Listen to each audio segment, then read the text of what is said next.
That wasn't Michael Jordan out there. It was God disguised as Michael Jordan. Be careful. You never talk to Black Jesus like that. Like, I literally seen his aura. I thought Michael Jordan was Jesus Christ.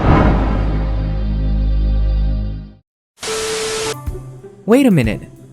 Those are grown-ass men who called MJ a god. That's ridiculous, man. But anyway, Michael Jordan is highly regarded as the greatest basketball player of all time. The man, the myth, the legend. These are the crazy moments when Michael Jordan switched to God level. And what he did to the Cavs on March 28, 1990 was nothing short of godly. What seemed to be just another regular season game turned out to be one of the nights of MJ's life as the Chicago Bulls visited the Cleveland Cavaliers. MJ went off right from the get-go and finished with a whopping 69 points. That's right, 69 points in an overtime win versus the Cavs. MJ was all over the place and lit up every single player on the other side as he made it look effortless. Gets the rebound from behind Nance. Jordan. Jordan sees how to drive it, get to the foul line. That's the pick from Purdue from long range. First of the two technicals against Hot Rod Williams. Jordan, hot clock. Paxson's got trouble. They get it to Jordan. He goes for the three. He gets the three. They take him right in the post. That's what they've done. Price went for the steal. Set his all-time career high scoring record. Damn, that was hot. But to spice things more, MJ added some salt to the wounds to one particular player who had the misfortune of guarding him. Craig Ehlo. You know, Michael Jordan is one of the greatest trash talkers of all time, and he didn't let this hot night slip without spitting some words to Ehlo. Saying things like, "Listen man, I'm hitting everything, so I'm gonna tell you what I'm gonna do this time and see if you can't stop it. You know you can't stop it. You know you can't stop this. You can't guard me. I'm gonna catch it on the left elbow, and then I'm gonna drive to the left to the baseline, and then I'm gonna pull up and shoot my fadeaway." And boy oh boy, was Jordan true to his word. Poor Craig Ehlo, man, that was rough. MJ added 18 rebounds, 6 assists, and 4 steals to cap off a performance for the ages. But you'd be more amazed by this absurd story by Magic Johnson in Barcelona 1992 Olympics. See, 1992 is an important year in basketball history. This was the first year that USA finally sent NBA players for their basketball team in the Olympics, deciding so after settling for a heartbreaking bronze medal at the 1988 edition of the Olympic Games. And the Americans took it personally as they assembled the greatest team of all time, consisting of the best players in the NBA, plus Christian Laettner, who Magic Johnson hilariously referred to as the college guy. You probably don't know him. Sorry, Christian. But anyway, one day, Coach Chuck Daly decided to split the team into 2 teams for their legendary scrimmage. You know, it was actually primarily Team Magic versus Team Michael. Tensions are high as both teams are trying to go at it, but it was more between Magic versus Jordan, proving on who's the king of the NBA. Now, things about to get real because Magic made the biggest mistake of that whole practice by talking shit to Michael Jeffrey Jordan. I'm gonna really rattle his chain. So I went over there, tapped him on the shoulder, and said, "Hey man, if you don't turn into Air Jordan, we gonna blow you out today." Jimmy, his eyes got big. Usually that tongue come about right here, now it's way out. He broke the huddle, he hit a 3 and he's looking at me. So he came down again, hit another 3. Now this is the greatest shot I've seen. He came down the right side, took off. David Robinson took off. And he said, "Okay, I'm gonna just sit here in the air." Because I know David Robinson is gonna go down. So David Robinson went to the ground. He 360, tongue moving, and dunked it. In a practice game. In a practice game. And I was like, oh my goodness. And I was just stunned, and all of us were stunned to see him hang in the air that long and 360. Boy, did Mike make him pay. 360 in game while a 7'1" Robinson takes flight to block you? That's God mode right there. And of course, MJ squad won that legendary match. But it doesn't compare to the time where Michael Jordan caused his rival to question if he was playing MJ or God. My God. On the 20th of April 1986, the Chicago Bulls faced the mighty Boston Celtics in Game 2 of the first round. Mike had just dropped 49 points in a losing effort in Game 1, which shocked the Celtics of his performance given that he was just 15 games in after having almost a career-ending foot injury. Dennis Johnson, the team's best perimeter defender, had to say that Jordan couldn't do that again to them, but soon would have to eat those words. Arguably the greatest performance ever on a basketball court, Michael Jordan dropped 63 points in Game 2 to set the record as the highest scoring playoff performance of all time, a record that today still stands.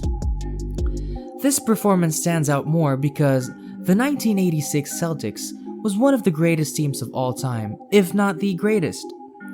They had the 3-time reigning MVP, they were also the #1 defensive team in the league, but they couldn't stop the Michael Jordan force. Pick is the tempo of the game by the Bulls to try and get some fast breakup. It's the Celtics Thursday. Jordan trying to fake Bird, can't do it. Come out to meet Jordan. Jordan trying to use his quickness, and it worked the last game. Here he is, the move. Johnson trying to fight through it on a switch. Bird guards Jordan, and Jordan isolated one-on-one. They come around. Basket. Michael Jordan has been a sensation. 3 on the shot clock. Jordan, basket, good. Michael Jordan. Jordan goes up with a shot and hits. Jordan ties the game. Oh, boy. 63 points, and you're looking at an all-time record. MJ was everywhere, and they couldn't find a solution to slow him down from first point to last. The Celtics might have gotten the win, but it was Jordan who sucked the whole world's attention with a revolutionizing display of athleticism and talent in an era dominated by big men. Larry Bird, Boston's superstar and one of MJ's biggest rivals, as good as he was, knowing he was the best player in the world for 3 straight years, believed he just faced God on the court. Incredible playoff performance. I've never seen it before, and I had never seen it after. That wasn't Michael Jordan out there. It was God disguised as Michael Jordan. Damn! God disguised as Michael Jordan. Man, that probably wasn't God mode by Jordan, he was just God. As great as that game was, this moment's probably crazier as on June 11, 1997, MJ suffered a flu in the biggest stage of the season, the NBA Finals. But as the title of this video suggests, you know what's gonna happen next. While us mere mortals would probably be at home laying down the bed like a baby watching Netflix when catching a flu, Jordan did the unthinkable. See, Michael Jordan was suffering to flu-like symptoms after eating pizza at 2 a.m. He was found curled up in his room due to stomach illness before Game 5 against the Utah Jazz. It was later found out to be food poisoning, but the symptoms were that of a flu. MJ, despite feeling like crap, dehydrated, and physically weak, went on to play, and he didn't just play, he balled and dominated the Jazz in their own court. And Jordan trying to slip it, and then they needed to keep the crowd into it. And Michael Jordan is back, putting the move on Chris. Jordan to the crossover, they turn it around, and finish to Pippen. Shot clock at 5, Russell at the step. Jordan right now in this game number 5. Jordan fires for yes, their last 6 shots. Jordan. He scored 38 points, 7 rebounds, 5 assists, and 3 steals in 44 minutes. That's just 4 minutes shy of completing the game without subbing out, man. More importantly, Jordan willed the Bulls to a comeback victory, showing up when it mattered most with a clutch 15-point burst in the fourth quarter that erased a 77-69 Jazz lead. And oh, did I forget this clutch 3-pointer that gave us this iconic moment? Backing Hornacek. Here's Jordan. Yes!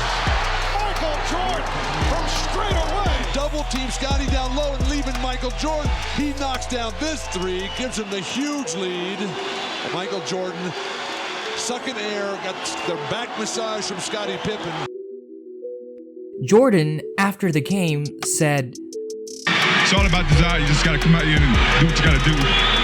We wanted it real bad, you know, and me as a leader, I had to come out and do my best, and hopefully the team could rally around me and come out and make contributions. I was really tired. I was very weak.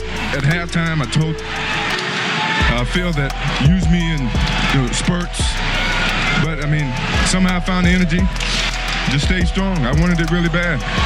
Man, the mentality, heart, and fighting spirit of this guy is second to none. Even when struck by illness, he turned God mode. Thank goodness he didn't pull a Paul Pierce in the middle of the game. We now saw what an ill Jordan can do, but this one has to be one of the greatest plays of all time. See, Jordan and the Bulls just lost a tough Game 1 at home in the 1991 NBA Finals against the Lakers. With Game 2 on the line, they couldn't really afford to lose that game before they head west for Games 3 to 5. But Jordan quickly learned a lesson and put on a show in Game 2. He stuffed the stat sheet with 33 points, 13 assists, and 7 rebounds. But actually, one barely remembers those numbers as MJ shocked the world with the move of the gods. For 9. The look away to Livingston. Jordan.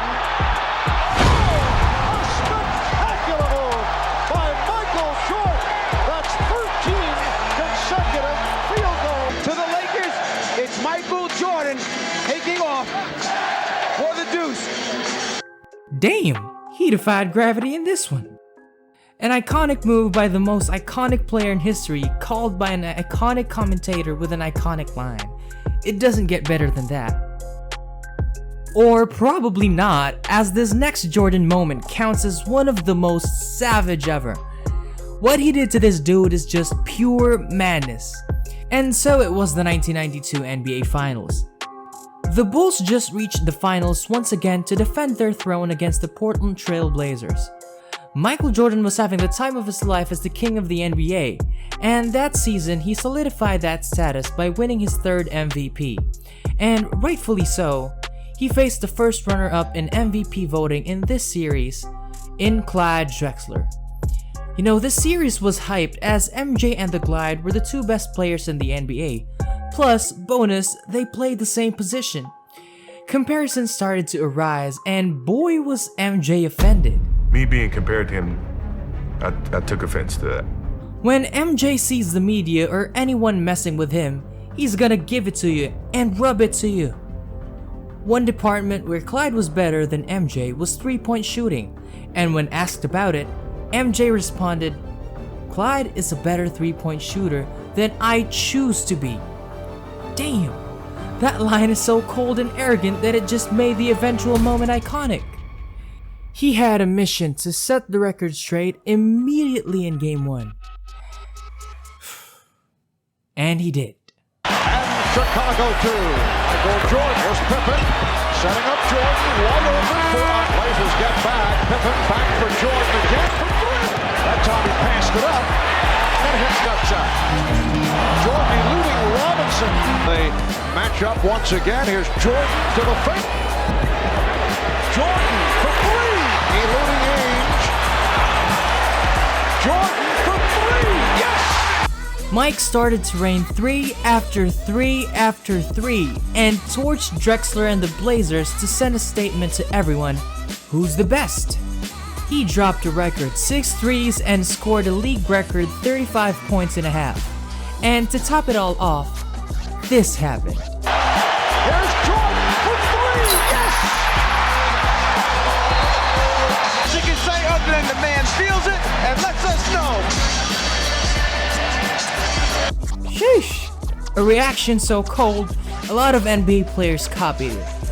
Jordan's shrug was a statement, as if to say, don't do this comparison shit again.